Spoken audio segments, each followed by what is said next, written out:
আসসালামু আলাইকুম। আজকে আমি বানাবো মিক্সড ফ্রুট মিল্কশেক। এর জন্য আমি নিয়েছি স্ট্রবেরি, দুধ, চিনি, খেজুর, কলা, টক দই, সামান্য লবণ। আপনারা আপনাদের পছন্দ মতো ফ্রুটস দিতে পারেন। ফ্রুটস আমি একে একে দিয়ে দিলাম। সামান্য পরিমাণ লবণ, চিনি। যারা চিনি খেতে না চান তারা দিবেন না।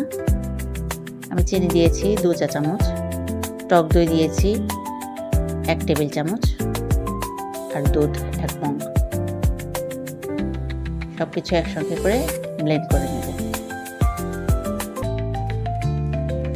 ব্লেন্ড হয়ে গেলে বরফ কুচি দিয়ে